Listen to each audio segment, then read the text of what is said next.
নমস্কার, দেখছেন কলকাতা টিভি। আপনাদের সঙ্গে রয়েছে আমি অভিক। বাংলাদেশের বিভিন্ন খবর নিয়ে শুরু করছি বাংলাদেশ সারাদিন। আর প্রথমেই নজর রাখবো আজকের হেডলাইন্সে।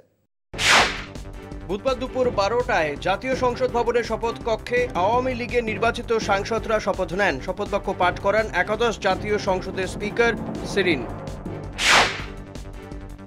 দ্বাদশ জাতীয় সংসদ নির্বাচন সুষ্ঠু হয়েছে জানিয়ে আওয়ামী লীগের সাধারণ সম্পাদক ওবায়দুল কাদের বলেছেন, নির্বাচনী খেলা শেষ।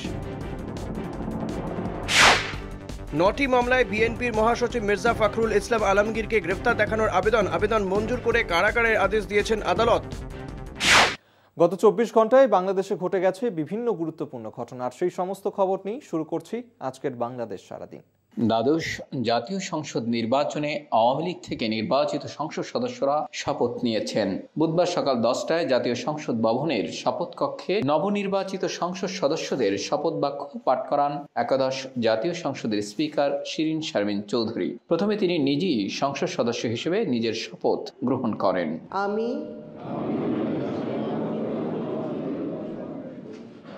সংসদ সদস্য নির্বাচিত হইয়া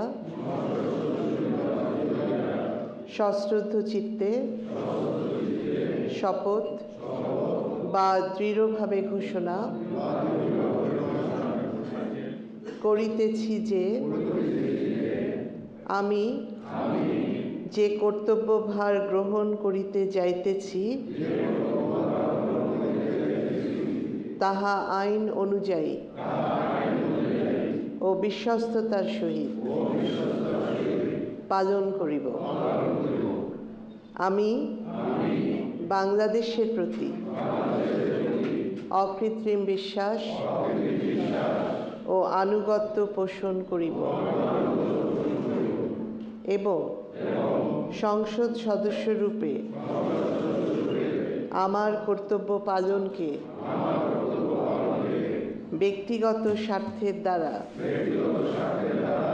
প্রভাবিত হইতে দিব না।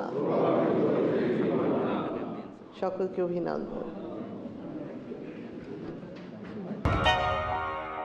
দ্বাদশ জাতীয় সংসদ নির্বাচন সুষ্ঠু হয়েছে জানিয়ে আওয়ামী লীগের সাধারণ সম্পাদক ওবায়দুল কাদের বলেছেন, নির্বাচনী খেলা শেষ হয়েছে, রাজনীতির খেলা চলবেই। নির্বাচনী খেলা শেষ হয়েছে, রাজনীতির খেলা চলবেই জানিয়ে আওয়ামী লীগের সাধারণ সম্পাদক বলেন, যারা রাজনীতি দূষিত করতে চায় তাদের বিরুদ্ধে খেলা হবেই। নির্বাচনী খেলা শেষ হয়েছে, রাজনীতির খেলা চলবে। এই খেলা চলতে থাকবে। যারা আমাদের রাজনীতিকে দূষিত করতে চায়, যারা দুর্নীতি করে, তাদের বিরুদ্ধে খেলা হবে। এদের চেতনায় 71 সাল নেই, এদের চেতনায় 47 সালের দ্বিজাতি তত্ত্ব। এদেরকে এই মাটি থেকে চিরতরে পরাজয় করতে হবে। কাজেই খেলা আমাদের চলবে। রাজনৈতিকভাবে চূড়ান্ত বিজয় না হওয়া পর্যন্ত খেলা বন্ধ হবে না।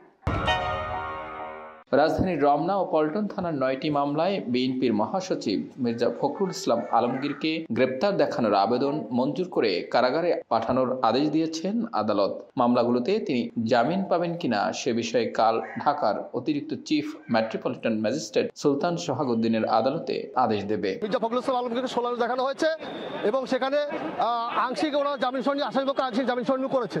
বিজ্ঞ আদালত বলেছেন যে আগামীকাল পূর্ণাঙ্গ জামিন শুনানি হবে, আগামীকাল দুপুর 1টায়। আমরা মনে করি এই জামিন শুনানি বিলম্বিত করা একটা সরকারের ষড়যন্ত্রের কৌশল মাত্র। বাংলাদেশ সারাদিন আজকের মতন এই পর্যন্তই। দেখতে থাকুন কলকাতা টিভি, রাত দিন 7 দিন।